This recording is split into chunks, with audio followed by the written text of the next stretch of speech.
Ang dalagang ito ay si An-An, ang nag-iisang anak na babae ng Gu Corporation. Matapos misteryosong mahulog sa bangin at makoma ang kanyang ina, nanghina ang kanyang posisyon sa pamilya Gu. Ang kanyang ama, si Dingfeng, isang suga pa sa sugal, bigla ang nagdala pa uwi ng isang anak sa labas na nagngangalang Yelin na at nagbalak pang gawin ang lahat upang agawin ang yaman ng pamilya. Upang maibalik ang kanyang karapatan, nagpasya si An-An na magpakasal kay Hu Siwen, ang tagapagmana ng pamilya Hu, at gamitin ang kanilang impluensya upang mabawi ang kontrol sa Gu Corporation. Gayunpaman, ang kanyang kapatid na si Yelin na ay gumanap na isang lihim na ikatlong tao na may malabong relasyon kay Hu Siwen sa likod niya, at walang pag-aalinlangang ipinapakita ito sa kanya. Sa mismong araw ng kasal, si Hu Siting, ang nakababatang kapatid ni Hu Siwen at lihim na anak ni Hu Jinyun, ay nagpadala sa kanya ng video ng pambababae ng kanyang asawa at kapatid. Habang hinahabol ni An-An ang dalawang mapanlinlang na ito, muntik na siyang ipadala ng dalawa sa lugar ng liwanag ng Budha. Mabuti na lang at hinila siya ni Hu Siting palayo sa paparating na sasakyan. Agad na nag-alok si Hu Siting ng isang kasunduan kay An-An, tutulungan niya itong mabawi ang Gu Corporation at tutulungan naman siya nitong makamit ang matatag na posisyon sa pamilya Hu.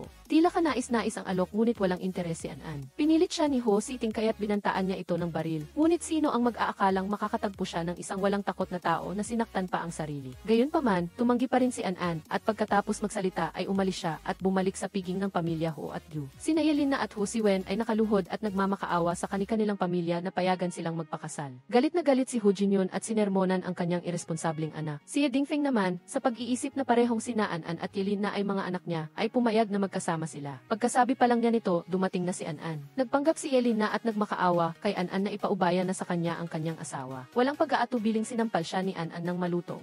Ang kanyang ama ay duwag at may masamang hangarin, kaya hindi na siya ginagalang ni An-An. Sa loob ng maraming taon, nagkunwari siyang mabuti, at ngayon na may pagkakataon siyang makuha ang yaman, hindi na siya makatingin sa ibaba. Dumiretso si An-An sa punto ang kasal ng dalawang pamilya ay alam ng buong lungsod, ngunit tila hindi na ito matutuloy. Kaya, gusto niya ang 70% ng bahagi ng Tianshan Project bilang kabayaran sa pinsala. Ito ang orihinal na negosyo ng kanyang pamilya, at dahil lang sa nawalan ng malay ang kanyang ina, kaya pinahintulutan ang pamilya Hu na kunin ang proyektong iyon. Nang makita niyang nag-aatubili si Hu Jinyun, ipinakita niya ang malabong video ni Hu Siwen at Yelin na sa kanya, at sinabing kung hindi niya ito na-block sa oras, ang video ay magiging trending. Mas mahalaga ang reputasyon ng pamilya Hu, kaya pumayag si Hu Jinyun sa kondisyon ni An-An, at inimbitahan siya bukas ng umaga sa kumpanya para pumirma. Bukod pa rito, gusto rin ni An-An na hindi ipahayag sa publiko ang relasyon ni Hu Siwen at Yelin na sa loob ng isang taon upang hindi maapektuhan ang reputasyon ng dalawang pamilya. Pagkatapos ng mga gawain, umalis si An-An, at sa labas ay nakita niya ulit si Hu Siting. Patuloy pa rin siyang kinukumbinsi na makipagtulungan na kapag pumayag siya, bibigyan siya ni Hu Siting ng higit pa sa 70% ng mga bahagi na nakuha niya. Mariing sumagot si An-An na wala siyang intensyon na makipagtulungan. Nang hindi umubra ang mga salita, ginamit ni Hu Siting ang beauty trap at hinalikan siya, ngunit sinampal lang siya. Kahit ano pa ang sabihin niya, ang sagot ni An-An ay hindi pa rin. Pagkatapos, pumunta si An-An sa ospital para alagaan ang kanyang ina. Ang lugar na ito ay inirekomenda ni Attorney Chen, at ang pagpapagamot ng kanyang ina dito na walang nakakaalam ay mas magiging ligtas para sa kanya. Nag-aalala rin si An-An tungkol sa pagkahulog ng kanyang ina sa bangin, kaya't hiniling niya kay Attorney Chen na imbestigahan ito ng mabuti. Kinaumagahan, umuwi siya, at pagpasok pa lang niya sa pinto ay nakita na niya ang kanyang ama at kapatid na nakatali sa sahig, sinisingil ng mga nagpapautang. Walang ganang sinabi ni An-An na wala siyang pera. Agad namang pinuntirya ng mga nagpapautang ang mga bahagi na hawak niya, ngunit hindi gagamitin ni An-An ang kanyang mga bahagi para bayaran ang utang ng kanyang ama. Ang pera ng Gu Corporation ay pag-aari ng lahat ng shareholders, at kung anuman ang gustong gawin ng mga nagpapautang sa dalawa ay bahala na sila. Pero kung gusto pa ring makuha ng mga nagpapautang ang buhay nila bilang banta, handa si An-An makipaglaro, at kung ang ama at kapatid niya ay isa sa kanila ay magpakamatay, iisipin niya ang pagbibigay ng kalahati ng kanyang mga bahagi. Nag-umpisa si Dingfeng at Yelin na umarte ng maalab na paalamang mag-ama na nagpaparaya sa isa't isa. Alam ni An-An na ito ay isang dula na inihanda ni Dingfeng. Sa ugali nito, kung magkakatotoo ang banta, gagamitin niya ang kanyang anak na babae para takasan ang peligro, at hindi siya magpapakasakit para sa kanyang anak. Sa pagkakabunyag ng kanyang tunay na kulay, nagtanggal ng maskara si Dingfeng, nagtanggal ng tali, at inutusan ang mga kasama niyang hulihin si An-An. Mabilis siyang tumakbo palabas ng bahay, at sakto namang dumating si Hu Siting sakay ng kotse, at sumakay siya agad. Ligtas ka na kaya maaari ka munang manatili, ngunit kung gusto mong umalis, ang susi ng kotse ay nasa lamesa. Hindi pa natatapos ni Hu Siting ang kanyang pangungusap, kinuha na ni An-An ang susi at umalis. Kinagabihan, bumalik siya at bumili pa ng ilang gamot para gamutin ang sugat ni Hu Siting. Sa kabila ng lahat, iniligtas siya nito kaninang umaga, kaya hindi siya maaaring maging walang utang na loob. Huli na ng gabi kaya ipinahiram ni Hu Siting ang kanyang silid-tulugan kay An-An. Akala niya ay napakabait nito. Paggising niya kinabukasan, nakita niya na nakatali ang kanyang mga kamay at paa. Sinabihan siya ni Hu Siting na huwag siyang tignan ng masama. Natatakot daw siya na tumakas ito, kaya sinelyuhan niya lang ang kanyang mga kamay at paa upang upang makinig ito sa kanyang pagsusuri. Gusto ni An na umasa sa ama ni Ho Siting upang mabawi ang kontrol sa Gu Corporation, ngunit ang ama niya ay hindi rin basta-basta. Kung binigyan kanya ng bahagi, natural na may paraan din siya para mapabalik ito. Kaya, ang pakikipagtulungan sa kanya ang pinakamahusay na opsyon. Tila hindi makatwiran ngunit napakakumbinsi rin, nagpanggap si An na naunawaan niya. Kahit pa tinanggal ni Ho Siting ang tali, sa sandaling naging malaya siya, agad niyang kinuha ang bote sa tabi ng upuan at pinalo si Ho Siting na nawalan ng malay. Pagdating ng araw ng pulong kay Ho Jinyon, pumunta siya sa kumpanya para hanapin ito. Laking gulat niya nang makita ang mag-amang Ye Dingfeng na nakaupo na sa silid. Hindi niya alam kung anong kalokohan ang ginawa nila upang makumbinsi si Ho Jinyon na payagan si Yelin na maging panganay na manugang. Sinabi pa ni Ye Dingfeng na ang pinagtutuunan ng pansin ng publiko ngayon ay ang kasunduan sa kasal ng dalawang pamilya. Wala naman daw pakialam ang mga tao kung sino ang ikakasal. Anak din daw ng pamilya Gu si Yelin na, at kung mayroon mang maglalabas ng balita para manghikayat ng likes at views, may mas professional daw na team na hahawak nito. Bukod sa panloloko sa huling minuto, na-freeze din ang lahat ng credit card ni An. Nang gabing iyon, nakahanap si Attorney Chen ng ilang mahalagang impormasyon na bago pa man mangyari ang aksidente sa kanyang ina, naglagay ito ng ilang dokumento sa isang e-drive. Ang mga dokumentong ito ay posibleng ebidensya ng krimen ng Hu Corporation. Posibleng nasa kamay ni Ho Jinyon ang e-drive na iyon. Pagkatapos patayin ang tawag, nagmamadaling kinuha ni An ang earphone, at habang umiinom, nakita niya si Ho Siting sa labas. Hindi ito umalis o pumasok kaya hindi na niya pinansin. Kinaumagahan, nagkunwari si An bilang isang cleaner para makapasok sa Hu Corporation. Sa halip na makapasok sa opisina ng chairman, inutusan siya ni Yelin na linisin ang opisina ng general manager. Akala niya nahuli na siya ni Yelin na, buti na lang at dumating ang isang staff para tawagin si Yelin na sa meeting room para sa isang conference. Pagkatapos makaiwas sa isang problema, may panibago na namang dumaan si Ho Siting at nakilala si An. Kaya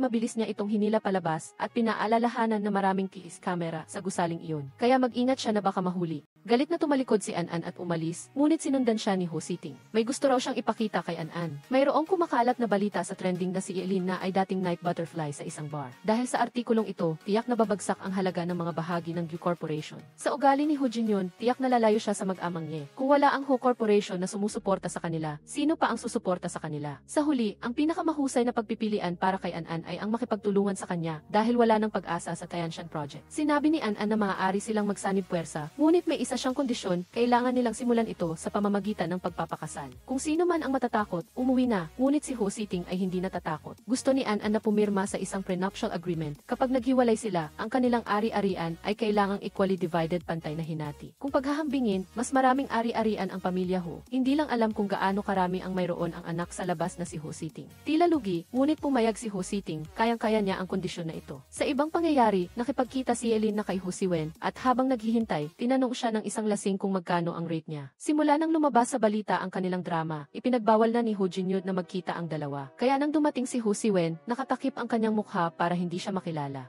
Ginagawa ng magkasintahang ito ang lahat ng paraan para pumayag ang ama ni Ho Siwen sa kanilang kasal. Handang gawin ni Yelin na ang lahat para lang maging manugang ng mayaman na pamilya. Balik tayo kay An. Lumipat siya sa bahay ni Ho Siting para mas maging madali ang kanilang pag-uusap sa negosyo. Sa Ho Corporation, tila si Ho Siwen ang may hawak ng kapangyarihan, ngunit ang lahat ay dahil sa kanyang ina, si Lu Yuzhao. Para pabagsakin siya, kailangan nilang malaman kung kaya ni An na makipaglaban sa matriarch na ito. May ilang suhestyon si Ho Siting para matulungan si An na mapahanga ito. Bukas ay mamimili si Lu Yuzhao sa isang bautike ng isang custom-made na damit. Mayroon lamang isang ganoong damit sa buong Xinjiang, at kung ibibigay niya ito kay Lu Yuzhao, tiyak na makakagawa siya ng magandang impresyon. Nagtiwala si An kay Ho Siting sa pagkakataong ito, at sinadya niyang ayusin para makita ni Lu Yuzhao ang damit na inihanda nila. Gaya ng inaasahan, pagkakita pa lang nito, nagustuhan na niya, at nang marinig niyang may umorder na, labis siyang nanghinayang. Tamang-tama namang dumating si An para kunin ang damit, at sinabi niya rito na sinadya niyang ipagawa ang damit bilang regalo para sa kanya. Pagkatapos niyang manalo, inilabas ni An ang isang pearl necklace, at nagmungkahi na ipares ito sa damit para mas maging perpekto ang outfit. Sa una, nagduda si Lu Yuzhao na may masamang intensyon ang pagreregalo niya. Ipinaliwanag ni An na narinig niyang malapit na ang kaarawan nito, kaya naghanda lang siya ng kaunting regalo at wala siyang ibang intensyon.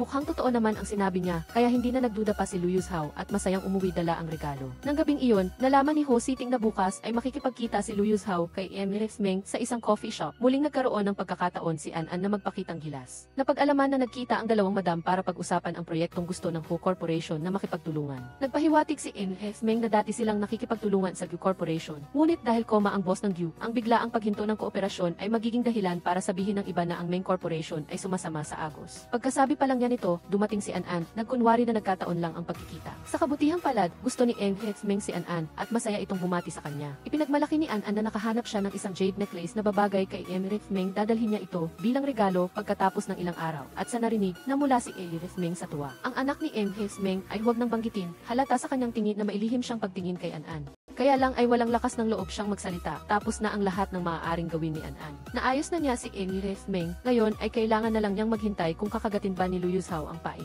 Lubos na naniniwala si An-an na mahuhuli siya. Napakabilis dumating ng kaarawan ni Lu Yuzhao, talagang kahanga-hanga ang party ng mga mayayaman. At gaya ng inaasahan, suot ni Lu Yuzhao ang damit na regalo ni An-an. Kinana ni An-an si Simon, nilagyan ng konting pampurga ang alak kaya nagtae siya. Kinuha rin ni Sukarna o Siting ang lahat ng papel sa banyo, kaya napilitan siyang matrap. Kinumpis ka rin niya ang telepono ni Simon. Ang pampurga na pinili ng mag-asawa ay medyo epektibo para malinis ang kanyang bituka, kaya matagal siyang nakaupo sa inidoro. Mabait na binigyan ni Siting si Simon ng rolyo ng papel. Pagkatapos, mahinang isinabit ang huwag abalahin na karatula sa labas ng pinto para makapaglinis ng katawan si Simon nang hindi iniistorbo. Malapit na ang oras ng pag-akyat sa entablado pero wala si Simon. Sinabi ni Hope to Van kay Madam Lu. Nakita niyang bata at walang silbi ang designer na ito, pero pinilit siya ni Madam Lu na hanapin ito. Kung hindi, mag-ingat siya. 5 minuto na lang kaya imposibleng mahanap pa. Ito ang magandang pagkakataon para mag-arte si An-an. Dinala niya ang kanyang kagamitan at nagpahayag na maaari siyang tumulong kay Madam Lu na ayusin ang problema. Ang ganitong uri ng bagong disenyo ay marami na niyang napag-aralan, kaya kumpiyansa siyang magagawa niya ito ng maayos kapalit ni Simon. Hindi pa lubos na nagtitiwala si Madam Lu. Medyo natatakot siya na ang intensyon ni An-an ay guluhin ang proyekto, pero pumayag pa rin siyang umakyat si An-an sa entablado dahil hindi niya hahayaang maging katawa-tawa ang piging sa harap ng maraming tao. Nang makita si An-an na nagpapaliwanag, nanlaki ang dalawang mata ni Hope to Van at akmang hihilahin na niya ito pababa, pero pinigilan siya ni Madam Lu. Gusto rin niyang makita kung anong pakulo ang gagawin ni An-an pagkatapos ng maraming beses na sinadya siyang makita. Pagkatapos magpaliwanag, binanggit ni An-an ang tungkol sa mga mamamahayag na nagkakalat ng maling balita tungkol sa relasyon niya sa pamilya Hope. Sinadya niyang itama sa harap ng maraming tao na ito ay tsismis lamang. Ang kasunduan sa kasal niya at ni Hope to Van ay hindi kinansela, ipinagpaliban lang ang petsa. Tinawag pa niya si Madam Lu na biyenan, binati ng maligayang kaarawan at inakbayan upang ipakita ang pagiging malapit. Pagkatapos ng piging, naglakad-lakad si Madam Lu at si An-an.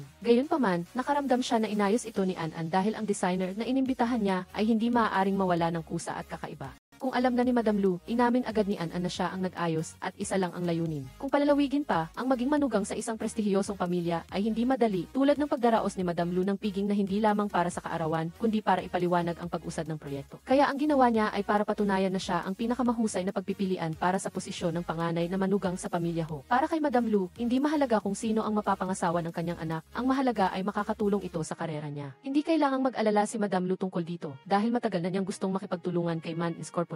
Kung kasama siya, siguradong sasang-ayon si Man's Corporation na makipagtulungan sa pamilya Hope dahil mas malaki ang impluensya niya kaysa kay Yelena. Ang kondisyon niya ay makuha ang unang kinita mula sa proyektong ito para makabalik siya sa kanyang pamilya at mabawi ang lahat ng pag-aari niya. Agad na nahikayat si Madam Lu at ibinigay kay An-an ang jade bracelet na suot niya bilang regalo sa pagkikita na nangangahulugang pumayag siya sa kondisyon. Pinapunta pa niya si Hope to Van para utusan itong tapusin na ang relasyon nila ni Yelena. Nagtagumpay ang plano at bumalik si An-an para magdiwang kasama si Siting. Ang susunod nilang kailangang gawin ay pumasok sa pamilya Hope at malaman ang kahinaan ni Madam Lu. Nag-aalala si Siting para sa kaligtasan ni An-an. Tinanggihan ni An-an ang pag-aalala na ito at sinabing huwag siyang ma-in-love sa kanya dahil kung hindi, masasaktan lang ito. Binigyan siya ni Siting ng susi sa bahay, kaya kung gusto niyang mapag-isa o may mangyari, maaari siyang umuwi doon. Kinabukasan, dinala siya ni Siting upang bumili ng ilang damit at nang makapili ng 5, pinuna ni Siting ang lahat. Nainis si An-an at binili na lang ang lahat, binili pa rin kahit sinabing pangit. Nang magbabayad na, biglang pumasok si Madam Lu sa tindahan. Sa takot na mahuli, hinawakan ni Siting ang balikat niya at tinakpan ang kanyang mukha. Lumampas na si Madam Lu pero sinadya pa rin siyang yakapin ni Siting para asarin. Kinagabihan, may lakad si An-an na kumain ng hapunan sa bahay ng pamilya Hope at naglakas loob siyang pumasok sa kusina para magluto. Pagkatapos niyang magluto, saka palang umuwi si Hope to Van. Medyo nagtatampo pa rin si Hope Kim Van tungkol sa nakaraan kaya sinadya niyang lutuin ang paborito nito. Siyempre, ayaw ni Hope to Van kaya sinadya niyang pahirapan siya. Pagkatapos, dumating din si Siting, ang dalawang magkapatid na ito ay talagang hindi magkasundo kaya nagbangayan sila agad. Sinabihan ng ama ang mga bata na umupo at kumain muna at pag-usapan na lang ang kasal mamaya. Nainis si Hope to Van kaya umakyat siya sa kanyang silid at hindi kumain. Si An-an ay natulog sa bahay ng pamilya Hope ng gabing iyon at naghintay hanggang hating gabi. Sinubukan niyang sumingit sa opisina ni Hope Kim Van pero nahuli siya ni Siting. Sabi niya lumabas siya para magpahangin at nagkamali lang ng silid pagbalik at hindi naman daw big deal. Siyempre, hindi naniwala si Siting, pinayuhan niya itong kalimutan na ang ideyang ito dahil kahit makapasok siya sa opisina, wala siyang makikitang kapakipakinabang. Ang lahat ng mahalagang bagay ay karaniwang nakalagay sa vault ng kanyang ama at kahit paputok ay hindi makapagbubukas ng lock. Nahulaan ni si Ting ang layunin ni An na pumunta sa pamilya Ho. Kaya bago magtagumpay ang plano nilang dalawa, umaasa siyang maalala niya ang kanilang kasunduan. Maging masunurin siya at huwag sirain ang plano. Kinabukasan, inanyayahan ni An si Madam Man sa bahay ng pamilya Ho para tingnan ang pagsali sa proyekto. Nag-aalangan pa rin si Madam Man dahil sa ina ni An. Kung pumayag siya at biglang magising ang ina ni An, mahirap ipaliwanag. Sumagot si An na siya ang kumakatawan sa kanyang ina sa pag-asikaso sa proyekto, kaya maaari siyang maging panatag. Pagkatapos mag-isip, tumango si Madam Man na ikinatuwa ni Madam Luna parang ginto ang nakuha. Ang tingin niya kay An ay lumambot din ng kaunti. Alam ni si Ting ang nangyari, kaya naglakas loob siyang umakyat sa silid at tinanong si An kung hindi ba siya natatakot na paalisin ni Madam Lu sa bahay. Natatakot siya pero ito lang ang paraan para lubos na magtiwala si Madam Lu. Bawat galaw niya ay mapanganib pero ang negosyo ay parang digmaan. Kapag nakikipaglaban, dapat sumugal, kung hindi manalo ay matalo. Bago pa makapagpirma si Madam Lu sa kasunduan, balak ni An na bilisan ang takbo, pero kailangang magtiis ng kaunting hirap si Ting. Kailangan nilang ipakita sa labas na magkaaway sila dahil ang kaaway ng iyong kaaway ay kaibigan mo. Sa ganoong paraan, magiging panatag si Madam Lu at mawawala ang pag-inat niya. Sa madaling salita, kailangan niyang umasa kay si Ting. Habang nag-uusap sila, kumatok si Hope to Van sa labas na lasing. Para maiwasan ang hinala, hinila niya si Ting sa balkonahe para magtago bago niya binuksan ang pinto. Dumiretso si Hope to Van sa silid ng parang sa kanya ito at umupo sa kama, tinanggal pa ang kanyang jacket. Sinabi niyang hindi na kailangan ni An na magpakahirap manuyo sa kanyang ina, kailangan lang nilang magsama at matulog para matapos na ang lahat. Ang binata na ito ay nagsalita at ginawa agad, itinulak niya si An sa kama. Madaling sinundan ni An ang daloy at kinuha ang kutsilyo na ginagamit niya para sa pagtatanggol sa sarili. Pinukaw ni Hope to Van ang kutsilyo na itinuro niya sa liig at sumigaw na maraming dumirito. Alam niyang nakaharap siya sa isang walang takot na tao, kaya ginamit ni An ang sarili niya para magbanta. Kung masaktan siya, tiyak na siya ang matatalo. Sumuko si Hope to Van, umatras, at umalis sa silid. Papunta na sana si Ting para mamagitan pero nakita niyang kayanan ni An na ayusin ang sitwasyon, kaya naghintay siyang umalis ang binata bago siya lumabas. Ipinagpatuloy nila ang usapan kanina at may kailangan si An na tulong ni Ting. Kaya, sa araw ng kamatayan ng kanyang ina, naghanda si Ting ng altar sa labas ng bakuran. Sinadya niya itong ipakita kay Madam Lu at inanyayahan pa siyang magsindi ng insenso para sa kanyang ina. Nag-away ng husto ang dalawang ito, sinadya ni Ting na magalit at akmang mananakit. Naghihintay lang si An sa pagkakataong ito para ipagtanggol si Madam Lu. Sa orihinal na plano, dapat sinaktan ni Ting si An pero nag-atubili siya. Galit na galit si Madam Lu kaya pumasok siya sa loob ng bahay. Huwag kalimutang sabihin kay An na huwag nang magmadaling sumugod sa harap sa susunod. Paano kung masugatan siya? Pagkatapos, kinuha ni Madam Lu ang isang card at inutusan siyang magbayad ng isang halaga sa isang account sa ibang bansa na tila mahalaga ngunit medyo kaduda-duda. Nang gabing iyon, muling pumunta si Ting para hanapin si An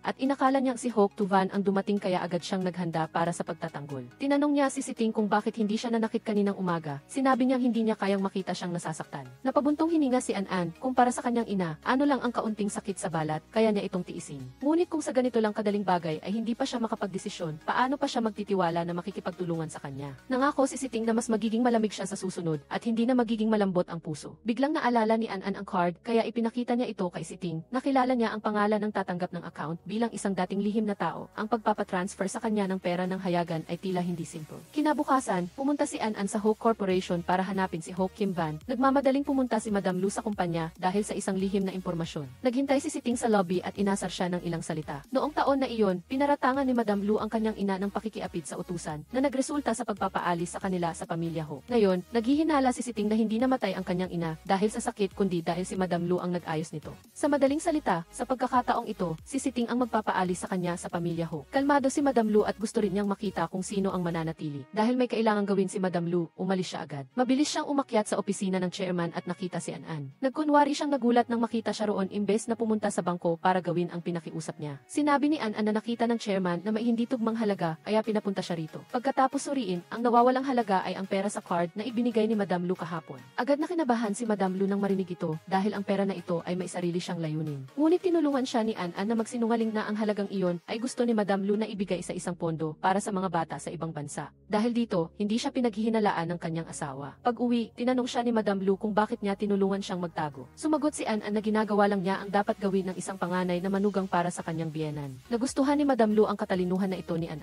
Nagsimula siyang maramdaman na hindi na si An isang banta. Naniniwala siya na pumunta lang ito para makuha ang kontrol sa Gu Corporation. Sinabihan niya si Hope to Van na huwag muna itong pansinin. Buti na lang at napansin ni Ting na may problema sa card. Doon lang nagsimulang lumabas ang katotohanan. Ikinuwento ni Ting sa kanya ang tungkol sa higit 20 taon na ang nakalipas. Ang kanyang ina ay isang utusan sa pamilya Hope. Nakita siya ng kanyang ama na maganda kaya ipinanganak siya. Ang ina ni si Ting ay mabait at gusto lang niyang mabuhay ng payapa, pero si Liu Yuzhou ay ayaw siyang bitawan. Sinadya siyang lasingin ni Liu Yuzhou at siniraan ang kanyang ina na nakikipag-ugnayan sa tagapamahala ng bahay, kaya nagkamali ng akala ang kanyang ama na nagresulta sa pagpapaalis sa kanilang dalawa. Pagkatapos, nagkasakit ng malubha ang kanyang ina at namatay. Siya ay muling tinanggap sa pamilya Ho. Sa madaling salita, si Liu Yuzhou ay mahirap harapin. Hindi siya simpleng tao. Samantala, lihim na nagpunta si Eileen na para hanapin si Hope Tuvan. May binabalak ang dalawang taong ito na maaaring magbigay ng ibang pananaw sa pamilya Hope kay Eileen na hindi na siya titingnan bilang isang walang silbing flower vase. Balak nilang puntahan ang farm pero hindi alam kung paanong napunta sila sa lugar kung saan nag-uusap sina An-an at si Ting.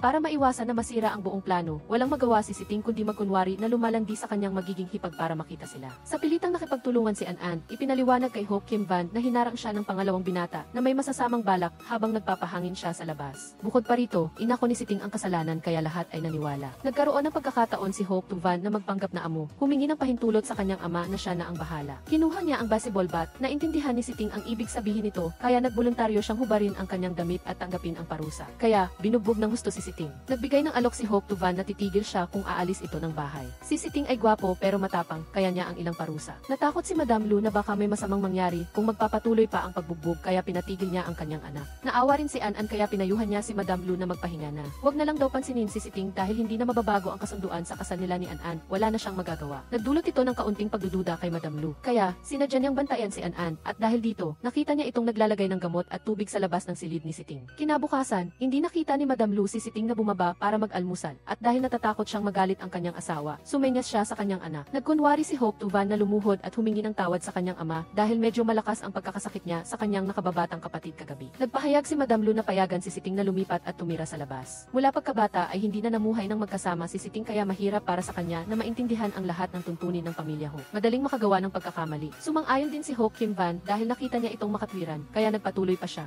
How si Zihi ay nagmamayabang na siya ang nanalo bilang bagong pangulo ng New City Chamber of Commerce kapalit ng nanay ni An-an at magiging kapakipakinabang ito para sa proyekto ng Housey Corporation. Kaya naman gusto niyang magdaos ng salu-salo at imbitahin ang lahat ng miyembro ng asosasyon para makipag-ugnayan at magbahagi ng mapagkukunan. Tila nasiyahan si House Kim Zesi kaya pumayag agad siya dahil aalis na si Maiti Divi. Nakipagsapalaran si An-an na puntahan siya para tingnan kung kumusta na ang kanyang sugat. Napansin din niya na ang halagang inilipat ni Ginang Isu ay hindi ang kanyang kahinaan. Kailangan niyang ipaimbestiga kay Fi Disli kung ano ang tunay niyang kahinaan. Nasa sala si Ginang Ili kinabukasan, ngumingiti habang pinagtatawanan si Tizifi na pinalayas niya sa bahay. Tinatamasa ang ngiti ng nanalo. Pagsapit ng hapon, naganap ang piging at ipinahayag ni House Fizif na itutuloy pa rin nila ni An-an ang kasal. Nang naghahatid siya ng mga panauhin pa uwi, tumakbo si Dipdip na para maglambing kay House Fizif. Nagtatanong kung kailan niya ito gagawing asawa ng Pangulo. Nagbago agad ang kanyang mukha, sinabing hindi niya ipinangako na pakakasalan niya ito. Ang nangyari sa kanila ay nakaraan na at wala na siyang nararamdaman para kay Dipdip na. Sa nakalipas na mga araw, tinulungan siya ni Dipdip na at ni Dipdip Fong na maging Pangulo. Matapos mawalan ng halaga ang kanyang paggamit, sinipa siya, kaya labis siyang nagalit at sa harap ng pinto, nagmura siya hanggang sa mawalan siya ng hininga.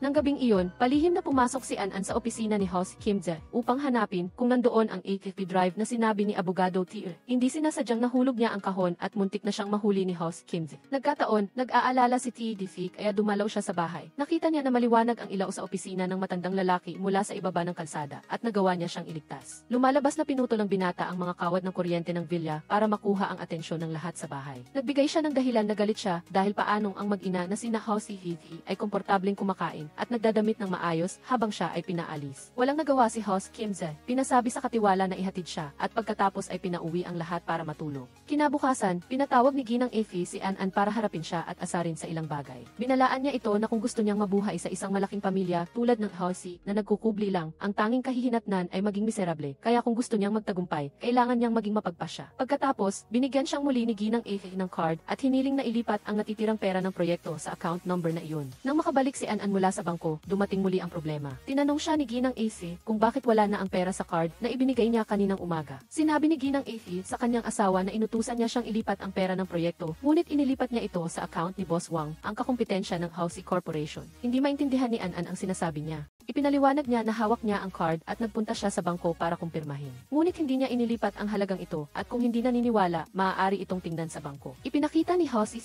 ang kopya ng history ng paglilipat ng pera niya sa kanyang ama. Mariing sinabi ni An na hindi niya kilala si Boss Wang at hindi niya ginagalaw ang kahit isang kusing ng Hao Corporation. Kung hindi naniniwala, tingnan lang sa bangko. Sadyang pinayuhan niya si Hao Kim Ze na sa halip na pag-ukulan siya ng pansin, mas mainam na bantayan ang taong malapit sa kanya. Sumasakit ang ulo ni Hao Kim Ze. Gayunpaman, nawala na ang pera, kaya sinabi niyang pansamantalang umalis muna si An sa kanilang bahay. Biglang dumating si Chi para makisali. Ang taong nangurakot ng pondo ay si Hao Ze. Kung hindi, paano napunta sa kanya ng ganoon kadali ang posisyon ng Pangulo ng New City Chamber of Commerce? May dala si Chi na ilang ebidensya na nakuha niya kay Boss Wang para magbigay kapanatagan. Kabilang doon ang ilang personal na liham mula sa mga presidente ng kumpanya na tumanggap ng suhol, sapat na para patunayan kung saan napunta ang nawawalang pondo ng Hao Corporation. Nataranta ang mag-inang Hao Ze. Mabilis na nakiusap si Ginang Effie sa kanyang asawa na huwag magalit. Ito raw ay dahil sa sobrang pagpapakita ng anak sa harap ng kanyang ama, kaya nag-isip ng hindi tama at ginawa ito. Inako ni Hao Ze ang lahat ng kasalanan, pati ang kay Ginang Effie. Tiyak na mapupunta siya sa himpilan ng pulisya para sa matagal na pagtatanong. Naging malinaw ang sitwasyon, inilipat ni Hao Kim Ze ang proyekto ng resort kay Thi para asikasuhin. Pumayag siyang kunin ni An ang proyekto bilang isang shareholder. Kinansela ang kasunduan nila ni Hao Thi at bumalik si Thi sa villa. Kinabukasan, sumakay sa kotse ang Thi at An papunta sa resort. Habang nasa daan, nagbahagi si An ng kaunting bahagi ng kanyang kabataan. Sa totoo lang, nagtapos siya sa Music Academy at dahil dito, nag-away sila ng matindi ng kanyang ina. Minsan, naiisip ni An na sana ay nakinig siya sa kanyang ina at nag-aral ng finance at negosyo. Sa ganitong paraan, nang nawala ng malay ang kanyang ina, hindi na siya nagpumilit na mag-aral mula sa simula para pamahalaan ang kumpanya ng Yi. Pinigil siya ni Thi na huwag maging masyadong pesimistiko. Magaling na raw talaga si An at kung nag-aral pa siya ng negosyo, wala na raw makakatalo sa kanya. Pagkatapos ng ilang pag-uusap, dumating na rin sila sa destinasyon. Doon sila titira sa hotel ng corporation malapit sa resort. Kalahati pa lang ang naitatayo nito ng inagaw na ito ng Hao Corporation at nawala na. Dahil hindi pa dumarating ang mga tao mula sa GF Corporation, inanyayahan ni Thi si An na mag-ikot-ikot gamit ang bisikleta at langhapin ang sariwang hangin. Hindi pa nakakapagbisikleta si An kaya tinuruan siya ni Thi at pagkatapos ng sandaling pagkaalanganin, sumuko si An at mas piniling umupo sa likuran habang nagmamaneho si Thi. Gustong umuwi ni An pero hiniling ni Thi na maglakad-lakad pa sila para mas maintindihan niya ang proyektong kukunin niya. Dinala niya ito sa dalampasigan para magpahangin at biglang naalala ni An ang nakaraan. Noong bata pa siya, nakita niya ang kanyang mga kaibigan na nagbibisikleta, kaya humingi rin siya sa kanyang ina ng isa. Ngunit natakot siyang mahulog kaya hindi na niya natutong magbisikleta, kaya tuwing naglalakad sila, ang kanyang ina ang sumasakay sa kanya, tulad ni Si kanina. Nang makita niyang binanggit niya ang kanyang ina at baka malungkot siya, dinala siya ni Si sa dalampasigan para makipaglaro sa tubig. Gabi na nang makabalik sila sa hotel. Sinabi ni An kay Thi na umakyat na sa kwarto. Gusto pa niyang maglakad-lakad sa paligid ng resort. Habang dumadaan sa swimming pool, napansin ni An na may taong nagpupumigla sa tubig kaya tumakbo siya para tingnan. Biglang tumahimik ang tubig sa pool. Walang ano-ano, may kamay na lumabas at hinawakan ang kanyang paa, dahilan para mahulog siya sa tubig at pagkatapos ay may bumuhat sa kanya. Lumabas na ito pala ang batang lalaki mula sa GF Corporation, pero hindi lang maalala ni An ang kanyang mukha. Inakala niyang isa lang itong mapang-akit na binata, kaya umalis siyang galit. Dahil basang-basa si An, lumabas si Thi para magtanong pero napagbalingan lang din siya ng galit. Dahil sa pagkababad sa tubig, medyo masama ang pakiramdam ni An, kaya dinala ni Thi sa kanya ang gamot at almusal. Plinano niya ring payuhan siya na hayaan na lang siyang humarap sa GF Corporation sa hapunan, pero tumanggi si An. Nagpumilit siyang sumali, nag-ayos at pumunta sila sa pinag-usapan. Kanina pa naghihintay ang batang lalaki ng GF Corporation, si Hugh. Biglang naalala ni An na pamilyar ang mukha niya, parang siya ang humila sa kanya sa pool. Gustong makipagkamay ni Hugh para magpakilala, pero tumanggi si An na hawakan siya dahil may sipon siya. Si na lang ang nagtaas ng kamay pero hindi rin siya sinagot. Habang nag-uusap sila, panay ang banggit ni Hugh kay An. Isang salita niya ay co-chief, dalawang salita niya ay co-chief ganoon. Mukhang magkakilala na sila dati, kaya kalmadong sinabi ni An na hindi niya ito kilala. Sinabi niya kay Hugh na mag-focus sa pangunahing usapin at iba pa ang iba. Nagbigay ng komento ang binata tungkol sa plano na ipinadala niya dati. Seryoso lang ng dalawang pangungusap. Sa pangatlong pangungusap, lumipat na naman sa papuri kay An ng sobra-sobra. Pagkatapos kumain, sinadya pang sinabi ni Hugh ang kanyang room number kay An.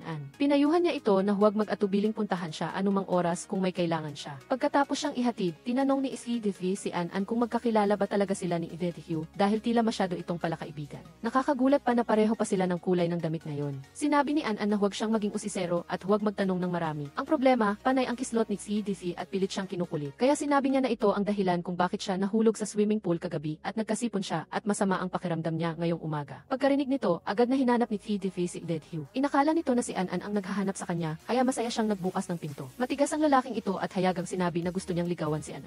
Dahil nandoon si CDC at nagbabantay, naghamon siya ng paligsahan sa paglangoy. Kung manalo si CDC, sasabihin niya kay Hugh kung ano ang gusto ni An at kung matalo naman siya, kailangang humingi ng tawad ni Hugh kay An dahil hinila niya ito sa tubig. Pagdating sa pool, nagpalit sila ng hamon sa pagpigil ng hininga dahil masyadong madali ang paglangoy. Tumalon silang dalawa sa tubig, sadyang nilunod ni CDC si Hugh at mabuti na lang at lumabas si An para pigilan siya bago niya binitawan. Dinala ni An ang dalawa pabalik sa kwarto at pinunasan niya ng tuwalya si Hugh. Nahiya ang binata kaya sinabi niya na huwag siyang mag-alala. Noong nag-aaral pa siya ay magaling siyang lumangoy. Kanina ay nagkamali lang siya sa teknik at nakainom ng kaunting tubig. Nagpaalam si An para umalis. Sinubukan ni Hugh ang lahat para pigilan siya. Gumamit siya ng dahilan na medyo masakit ang ulo niya at nagmakaawa na hintayin siya habang naliligo. Paano kung himatayin siya na mag-isa sa gitna ng kwarto? Walang nagawa si An at pumayag. Ngunit nang isara nito ang pinto, agad siyang umalis at hindi na naghintay. Pagbalik ni An sa kanyang kwarto, nakita niya si CDC na naghihintay sa harap ng pinto. Nagtampo at nagdaing siya. Sinabing naghiganti lang siya para sa kanya at wala siyang ginawang mali. Walang magawa si An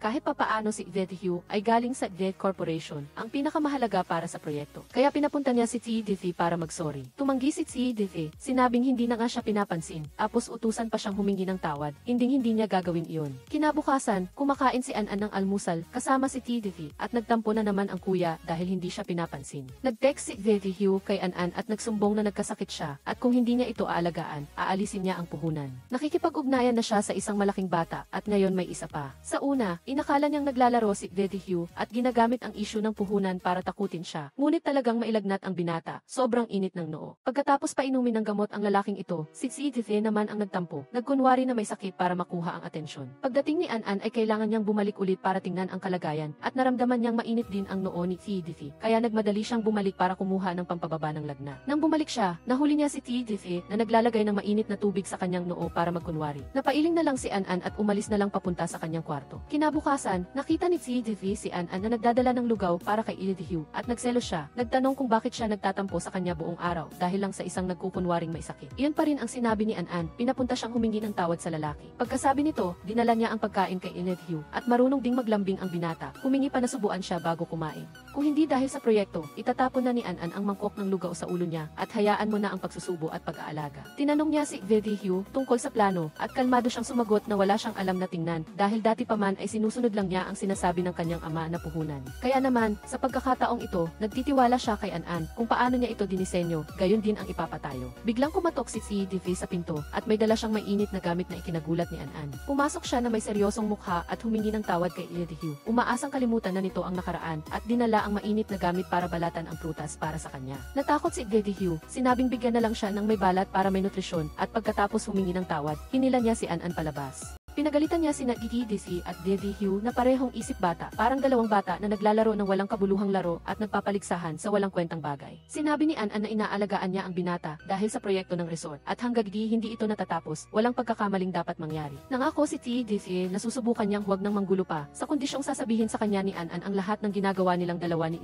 Hugh mula ngayon. Nang gabing iyon, nagtatrabaho si An nang dumating si Hugh para hanapin siya at bigyan siya ng sunflower. Hindi ito maaaring palampasin ni DDC, kaya bumili siya ng malaking baukwet ng rosas at pumunta at ang dalawang binata ay nag-aalok ng bulaklak na ikinainis ni An. Tinanggap niya ang parehong bulaklak at dahil sa regalo nila, kailangan niyang maghanap ng vase. Kinabukasan, kailangan ng tatlo na lumabas para mag-survey. Sinabi ni CDC kay An na magmaneho si Hugh mag-isa kaya nauna na silang dalawa. Pagkaupo pa lang, biglang nag-flat ang gulong ng sasakyan at sakto namang dumating si Hugh kaya lumipat sila sa sasakyan nito. Pagdating, pinuna ni CDC na hindi maganda ang disenyo ng gusali ni Hugh, masikip at nakakabagot. Kinailangan ni An na makialam, pinuri niya ito ng ilang salita para hindi ito magdamdam. Gusto ni Hugh na dalhin siya sa Hardin para mag-tour, habang inanyayahan naman siya ni CDC na tingnan ang tunel para sa pagtatayo ng underground amusement park. Sa halip na hayaan si An na pumili, hinila na lang siya ni CDC. Dumating na rin ang gabi para sa huling pagpirma ng kontrata. Binalaan ni An si CDC na huwag magsalita ng walang kabuluhan dahil kung hindi mapipirmahan ang kontrata, matatapos na ang lahat. Hindi muna nagmadaling pumirma si Meng Xiao at inalok si An ng isang inumin, inakala pa niyang isa siyang diwata. Kung masaya sila ngayon, magiging maayos ang kooperasyon, kung hindi, matatapos ang malas. Kinaya ni An An ang ilang basong matapang na bitamina, kaya ang dalawang lasenggo ay nag-inuman ng nag-inuman, nalimutang lahat. Si Jose Ding ang may responsibilidad na akayin ang dalawang baliw sa alkohol pabalik sa silid. Pagsapit ng umaga, natatakot si Meng Xiao na baka kung anong kalokohan ang gawin ni Jose Ding habang inihahatid si An kaya pagkakitang tumilaok ang manok, agad siyang sumilip upang tingnan kung kumusta si An. Habang nag-uusap sila, masyadong nakialam si Jose Ding, kaya hindi nagustuhan ni Meng Xiao ang pagkaabala at inutusan siyang maghanda ng almusal para sa kanilang dalawa ni An at pagkatapos magsalita, malakas niyang isinara ang pinto.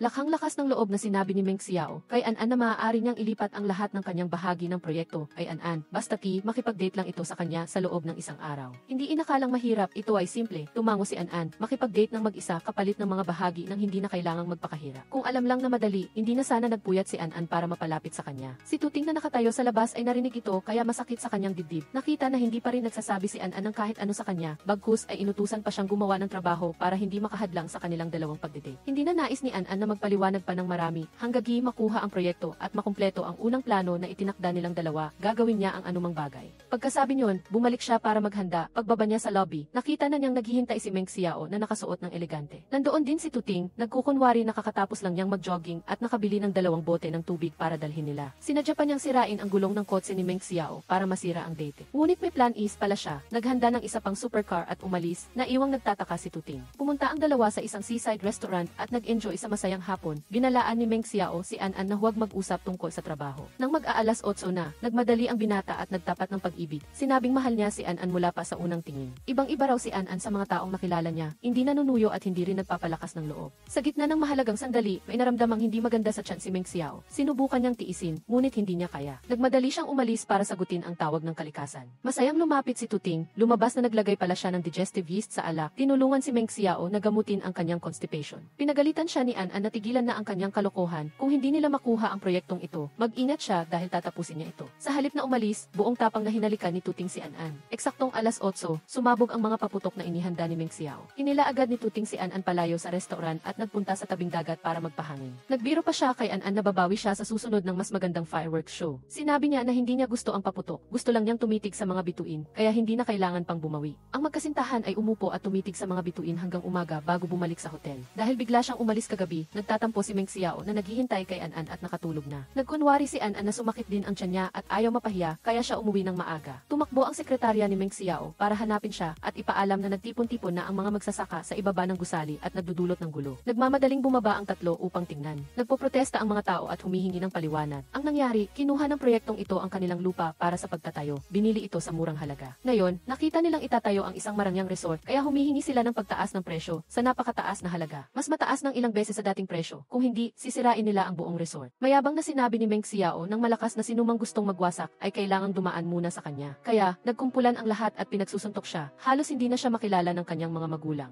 Bagamat wasak na ang kanyang mukha, nakapagsalita pa rin si Meng Xiao. Sapat ang kanyang lakas ng loob na sinabihan si An na huwag siyang alalahanin. Hindi niya ito iiwan. Ngunit kung papayag siyang makipag-date, ang lahat ng kanyang ari-arian ay magiging kay An. Sa kabuuan, masakit ang mga palo, ngunit may pagkakataon si Meng Xiao na ipamalas ang kanyang pagkalalaki upang mapahanga si An. Sinabi niya ang isang pangungusap na tila sampal kay Meng Xiao na pumayag siyang makipag-date sa loob ng isang araw dahil lang sa proyekto at wala siyang intensyong maglagay ng damdamin. Hindi pa rin sumuko si Meng Xiao. Kahit na hindi siya gusto ni An, patuloy pa rin siyang manliligaw hanggang sa mapansin siya nito. Sa 36 na estratehiya, ang pagtakas ni An ang pinakamahusay. Pagbalik niya sa silid, nakita niya si Tuting na naghihintay sa hallway. Naayos na niya ang mga nagprotesta. Napansin ni Tuting na simula nang halikan niya si An, iniiwasan na siya nito. Dati ay ubod ng tapang, ngayon ay biglang naging duwag matapos halikan. Kung magkita, tatakbo, kung makita, iiwas. Pagkatapos makipag-usap kay An, pumunta si Tuting para hanapin si Meng Xiao. Natatakot si An na baka magkaroon ng gulo, kaya sinundan niya ito para tingnan kung ano ang gagawin niya. Pagkakita pa lang sa isa,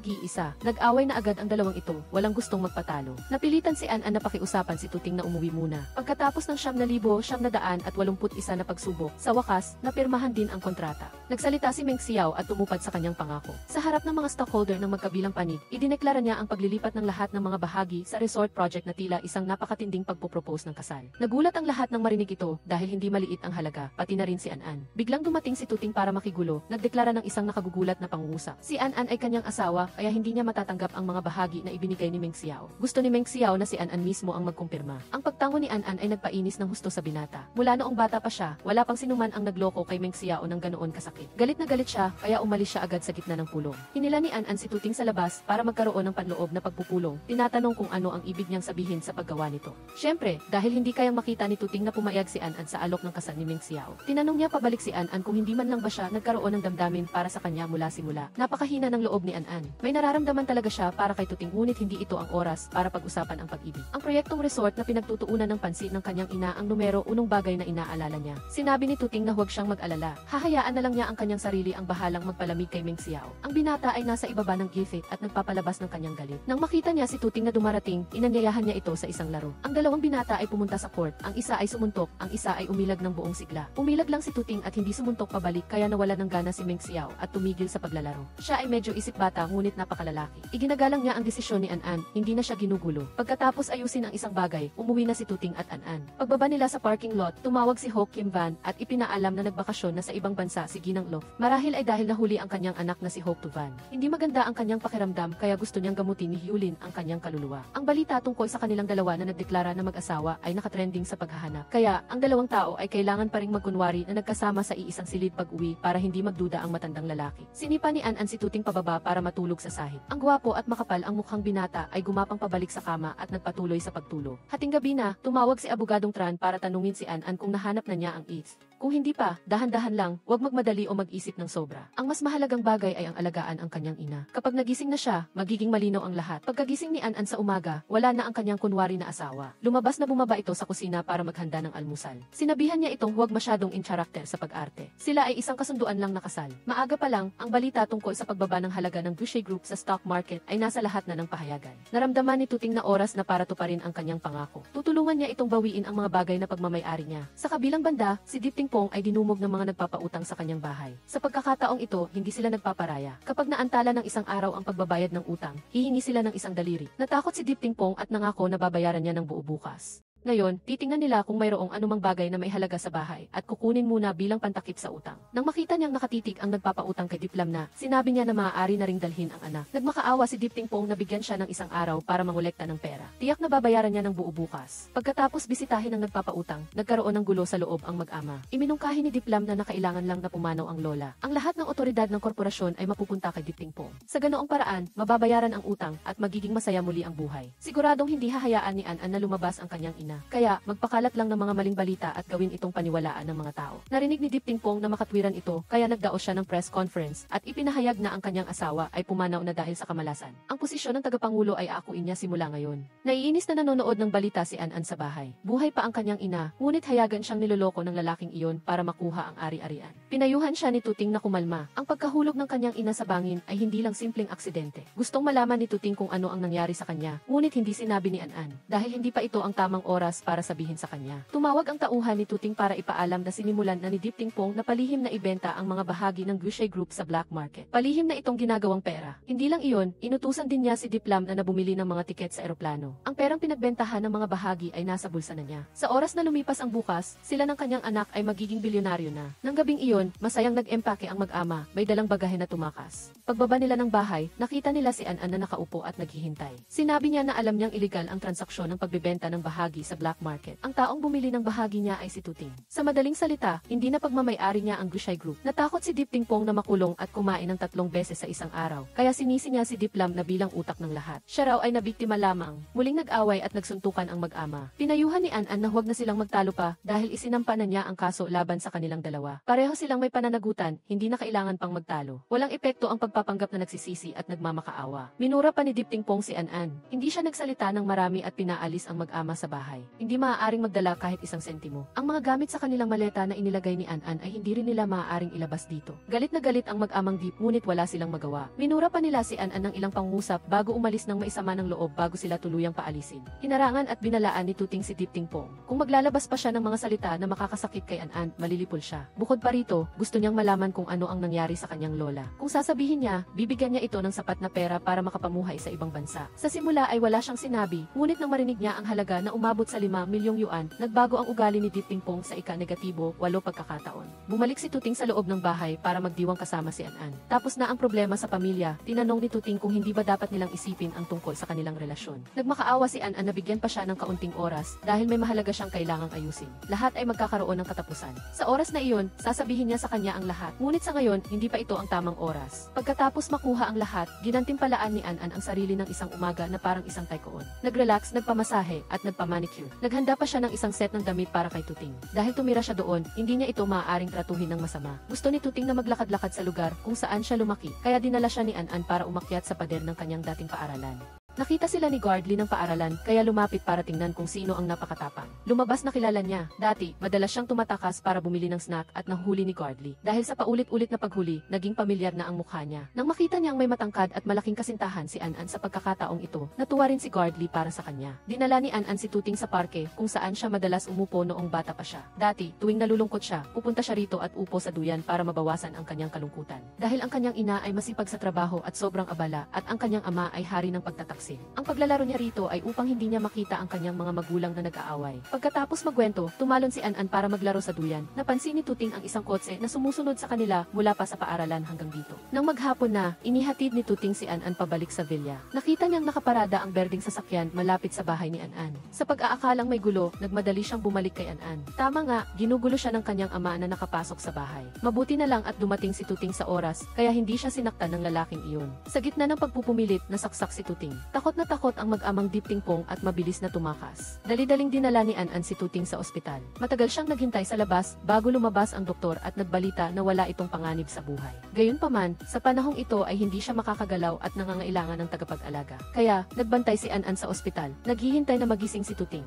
Paggising niya, ikinuwento ng binata na noong bata pa siya ay nagpunta rin siya sa parke na nilalaro niya para mamasyal. Minsan, nang siya ay inaapi ng isang bata, si An mismo ang sumugod at nagtanggol sa kanya. Simula noon, gumawa na si An ng kung anong bagay sa puso ni Hosi Fide. Siya ay medyo introverted kaya hindi siya naglakas loob na kausapin siya. Bilang kapalit ng pasasalamat, hindi sinasadyang nangako si An na anumang naisin ni Hosi Fide ay gagawin niya. Ang binata, na tila sanay sa pagpapalambing, ay humingi na subuan siya ng sopas. Pagkatapos ay pinahilot niya ang kanyang mga binti, mata at pinamasahe. Pagkatapos magsawa, humingi naman siya nakamutin ang kanyang likod. Pagsapit ng hapon, dumating ang kanyang ama upang dalawin siya at umamin si Deep Fong na siya ang may kagagawan at ayusin na niya ang natitira. Nakita niya na tila espesyal ang pag-aalaga at atensyon ni An sa kanyang anak. Inilahad ni House Kim Jae ang kanyang intensyon na papag-isahin ang dalawa sa lalong madaling panahon. Habang lumabas si An upang kumuha ng gamot, sinabi ni House Kim Jae sa kanyang anak na may kakilala siyang dalubhasa sa neurology sa ibang bansa na maaaring gumaling ang sakit ng ina ni An. Pagkaraan ng ilang araw, pinayagan ng umuwi si House Fide mula sa ospital at dinala niya si An sa kanyang maliit na bahay sa tabing dagat. Naghanda siya ng isang maliit, napakaromantikong proposal sa ilalim ng nagniningning na kalangitan. Hindi na nagpaligoy-ligoy, agad na pumayag si An at isinuot ang singsing, sinelyuhan ang kasunduan. Kinabukasan, ipinakita ni An ang kanyang galing sa paglilinis ng bahay at natatakot si House Fide na baka mapagod siya, kaya sinabi niya sa kanya na tumigil na. Pagkatapos nito, nagtungo ang magkasintahan sa tabing dagat upang maghanap ng makakain para sa isang inihaw na kainan sa labas. Siyempre, si House Fide ang nagluto at si An ay kailangan lang umupo at maghintay kumain. Natatakot pa ang magkasintahan na ito na magutom ang mga manonood, kaya sinadya nilang magbigay ng isang malaking mangkok ng pagkain ng mag-asawa upang walang magselos. Pagkatapos kumain, lumabas ang magkapatid para magpalamig at pag-isipan kung saan sila magha-honeymoon. Nangako si House Fide na gagawa niya si An ng isang napakagandang kasal. Binanggit niya ang doktor na inirekomenda ng kanyang ama kay An ngunit tinanggihan niya ito. Sinabi niya na tungkol sa sakit ng kanyang ina, may sarili siyang plano. Bago maghating gabi, bumalik ang dalawa sa mansyon ng pamilya Hosi. Naghintay si An na makatulog si House Fide at pagkatapos ay palihim na lumabas. Ang problema, alam pa rin niya ito kaya sinundan niya siya at nahuli niya siyang palihim na pumapasok sa opisina ng kanyang ama. Ito na ang ikatlong beses na nakita niya si An na pumasok dito. Nagtanong siya ng nagtanong bago niya sinabi na ang layunin lang niya sa pagpasok sa pamilya Hosi ay hanapin ang HB na naglalaman ng mga dokumento ng namatay na ina niya. Iyon lang ang masasabi ni An at hindi pa tamang panahon para ipaliwanag ang iba pa. Natuwa si Hosi Fide dahil handa siyang sabihin sa kanya ang kanyang sikreto, ngunit natatakot din siya na baka mayroon pa siyang ibang plano. Ipinilit ni An na ang pagpayag niya na pakasalan siya ay walang masamang balak. Maghihintay siya sa tamang oras para sabihin ang lahat. Sumikat ang araw, tinawag ni House Kim Jae ang kanyang anak upang tanungin kung hanggang saan na ang paghahanda para sa kasal. Umaasa siya na ang pagkamuhi ng nakaraang henerasyon sa pagitan ng dalawang pamilya ay hindi makakaapekto sa mga anak at apo. Tinanong ulit ni House Kim Jae ang kanyang anak tungkol sa pagpapagamot sa ina ni An. Sinabi niya na siguro tumanggi si An dahil hindi siya naniniwala na kaya nilang gamutin ang sakit ng kanyang ina. Kung gayon, maaari siyang gumawa ng kaunting sorpresa. Dati, magkalaban sila ng ina ni An ngunit magiging mga kamag-anak na sila. Hindi maaaring hindi dumalo ang ina sa kasal ng kanyang anak na babae. Naisip ni House Fide na makatwiran ito. Bumalik siya sa silid upang hanapin si An at nagpaplano na silang pumunta at ayusin ang lugar para sa kasal. Sinabihan siya ni House Fide na umalis na at pumili dahil may kailangan siyang asikasuhin sa labas. Pagkaalis niya, nakatanggap si An ng tawag na nagsasabing lumalala ang kalagayan ng kanyang ina. Dinala na raw siya ng doktor sa emergency room. Nagmadali si An sa ospital. Ngunit laking gulat niya na nasa loob pa rin ng silid ng pasyente ang kanyang ina at maayos naman. At wala ring doktor sa tabi niya. Naghanap siya kay Lot de Tiras para magtanong. Sinabi niya na ayos lang ang kanyang ina. Hindi siya tinawagan o inireport ng kahit ano kanina. Naintindihan ni An ang problema. Tinawagan niya si Lut Tires na ilipat ang kanyang ina sa ibang ospital dahil may nagtangkang magbigay ng peking balita upang malinlang siya at ilantad ang lokasyon ng kanyang ina. Ang mas nakakagulat pa, si House CDC ang nanlinlang sa kanya. Nakita ni An ang kotse niya sa parking lot ng ospital. Si House CDC naman ay nagtatanong sa nurse, ngunit wala siyang nakuhang impormasyon tungkol kina An o sa ina niya. Umalis siyang bigo. Naghihintay na si An sa kotse. Nagpaliwanag si House CDC na sinundan niya siya dahil gusto niyang tumulong, ngunit bakit hindi niya pinapayagan siyang makita ang ina niya. Inulit ni An ang sinabi niya kahapon. Darating ang tamang panahon para sabihin niya, ngunit hindi pa ngayon. Hindi niya pwedeng kalimutan ang lahat dahil lang sa nararamdaman nilang dalawa. Pagkasabi niyon, bumaba si An ng kotse. Gabi na nang makarating siya sa gate, ngunit hindi na siya umakyat sa bahay. Hindi rin niya sinagot ang tawag ni House CDC. Ganoon lang, natulog si An sa kotse hanggang umaga. Tumawag si Lut Tire upang ipaalam na nawawala ang kanyang tiyahin at doon nagising si An. Mabilis siyang tumakbo na walang pag-aalinlangan papasok sa bahay at tinanong si House Kimzes kung saan niya itinago ang kanyang ina. Wala nang pag-aatubili pa si An. Hula niya, alam na ni House Kimzes ang tunay niyang layunin sa pagpunta roon. Bukod pa rito, ginamit pa niya ang kanyang anak upang malaman kung nasaan ang kanyang ina. Sinabi ni House Kimzes na kumalma siya dahil may hindi pagkakaunawaan. Narinig ni House CDC ang ingay kaya tumakbo siya upang awatin silang dalawa. Sa gitna ng galit, biglang sinabi ni An na ang pagkahulog ng kanyang ina sa bangin ay dahil itinulak siya ni House Kimze upang alisin ang lahat ng ebidensya ng kanyang krimen. Sa madaling salita, ang layunin ni An sa pagpasok sa pamilya House ay upang maghanap ng ebidensya. Nagkunwari si House Kimze na inosente at sinabi kay An na huwag siyang magbintang. Hindi naniwala si An. Nagbigay siya ng kondisyon na kung hindi niya pakakawalan ang kanyang ina, siya mismo ang magpapakulong sa kanya. Pagkatapos ng isa pang pagtatalo, mabilis na tumakbo si An palabas upang hanapin ang kanyang ina. Sinabi ni House Kimze sa kanyang anak na wala siyang ginawa. Galit lang daw si An sa pamilya House kaya siya nagkakamali. Kaya hindi na maaaring magpatuloy ang kasal sa pagitan ng dalawang pamilya. Buong araw nag-isip si House CDC at pagkatapos ay pumunta sa lumang bahay upang hanapin si An. Ramdam ng binata na nasaktan siya ng lubusan dahil ginamit siya ni An at ng kanyang ama. Inamin ni An na ginawa niya ang lahat para makapasok sa pamilya House para hanapin ang HD na naglalaman ng ebidensya ng krimen ni House Kimze at para mapunta siya sa bilangguan. Ngunit hindi niya naisip na gamitin si House Hide. Sobrang pagod na ang binata. Ang magagawa niya para kay An ay kansilahin ang kasal. Ang pagkamuhi sa pagitan ng dalawang pamilya ay hindi na maaalis. Kaya hindi na kailangang magkasama ang dalawa. Nagmakaawa si An kay House CDC na pumapayag siyang kansilahin ang kasal basta hindi mapahamak ang kanyang ina. Kukunin nila ang mga papeles bukas ng umaga. Kinabukasan, kumatok si House CDC sa silid ng kanyang ama at tinawag siyang lumabas para tingnan ang isang bagay. Dinala niya si An pabalik sa bahay at sinabi kay House Kimze na ginawa niya iyon dahil natatakot siyang sirain niya ang plano ng kanyang ama. Bahagyang nasiyahan si House Kimze sa malupit na saloobin ng kanyang anak. Sinabi niya kay House CDC ng pabulong na mayroon pa siyang isang tao na kailangan niyang asikasuhin. Naghintay hanggang gabi, nagmaneho si House CDC patungo sa tabing dagat. Itinapon ang dalawang itim na bag sa tubig at nagmaneho pa uwi. Nanood si House Kimze ng video sa bahay na kinunan ng kanyang tauhan kung saan ginawa ni House CDC ang kilos at mumiti siya ng may kasiyahan. Sobrang kontento niya dahil inakala niyang ang dalawang itim na bag ay ang mag-inang An. Napakalalaking bato, matagal pa bago sila mabuhay. Sinabi niya sa kanyang anak na maging panatag dahil ang video na iyon ay mananatiling lihim nilang dalawa. Sa totoo lang, hindi napahamak ang mag-inang An. Nandito sila kay Ined Hugh, ligtas at walang gasgas. Humingi ng tulong si House CDC kay Ined Hugh na alagaan ang mag-inang An para sa kanya. Bago ang pampublikong pagbubukas ng resort, nagdala si House CDC ng ilang dokumento sa kanyang ama para pirmahan. Lumabas na itinago ni House Kimze ang mga selyo at isang mahalagang bagay sa isang safe. Humingi ng susi si House CDC, ngunit hindi niya ibinigay. Sinabi pa niya kung gaano nakatagal nagpapatakbo ng hotel ang pamilya House. Ang kanilang pagyaman ay hindi lang dahil sa negosyong ito, mayroon pa silang ibang lihim. Binuksan ni House CDC ang recorder at tinanong ang kanyang ama kung ano talaga ang nangyari sa pagitan ng pamilya House at ikinuwento ni House Kimze na ang ay nagtungo sa lahat ng dako upang mangolekta ng mga dokumento ng kanyang krimen upang pabagsakin ang House Enterprise. Sa pagitan ng dalawang tao, natural na isa lang ang makakaligtas. Iyan din ang dahilan kung bakit ginawa niya ang lahat para mapatag ang Enterprise. Ipinadala ang recording na ito kay Ined Hugh. Ibinigay niya ito kay An para pakinggan. Bukas magaganap ang seremonya ng pagbubukas ng resort. Tiyak na darating ang media. Ito ay isang magandang pagkakataon upang pabagsakin ang House Enterprise. Sumang-ayon si An sa pagtango, pero hindi niya alam kung bakit siya naroon. Saan nakuha ni Ined Hugh ang recording? Sinabi niya na nakita niya ang mag-ina sa swimming pool kaya dinala niya sila. Ang ebidensya namang ito ay nakuha ng isang pribadong investigador. Mabilis na dumating ang kinabukasan. Nagdao si House Kimze ng press conference para sa seremonya ng pagbubukas ng resort. Habang masigla ang kapaligiran, dumating si An upang makisaya. Nagulat si House Kimze dahil malinaw na ipinaubayan na niya sa kanyang anak na lalaki ang pag-asikaso kay An-an. Ngunit narito siya ngayon. Isa-isang isinapubliko ni An-an ang mga masasamang bagay na ginawa ni Heo Si Kim-jae sa kanilang mag-ina. Nariyan si Heo Si Diki upang tumayo bilang saksi. Ipinadala na rin ang recording sa pulisya. Pagkasabi pa lang niya, dumating na ang pulisya para dalhin si Heo Si Diki sa presinto para magpaliwanag. Ngayon lang nalaman ni An-an na maraming bagay na ginawa si Heo Si Diki para sa kanya. Umaasa rin siya na ang mga bagay na ito ay makakabawi sa mga ginawa ng pamilya Heo Si sa kanyang pamilya. Tungkol naman sa kanilang dalawa, hindi na ito maaaring magpatuloy. Kailangan lang nilang magpaalam, umuwi na ang bawat isa. Magkaiba sila ng direksyon at walang mangyayari sa hinaharap. Unti-unting nagigising ang ina ni An-an at nasa yugto na ng paggaling. Nang araw na iyon, pinuntahan ni Lee Hugh si An-an. May matagal na siyang tinatago at gusto na niya itong sabihin sa kanya ngayon. Sa totoo lang, palagi nang nangolekta si Heo Si Diki ng ebidensya ng krimen ng kanyang ama. Natatakot siyang hindi maniwala si An-an kaya humingi siya ng tulong kay Lee Hugh na ibigay ang ebidensya sa kanya. Pinayuhan niya si An-an na may mga bagay na hindi dapat palampasin. Kapag nawala, hindi na mababawi kaya kailangan niyang tanggapin.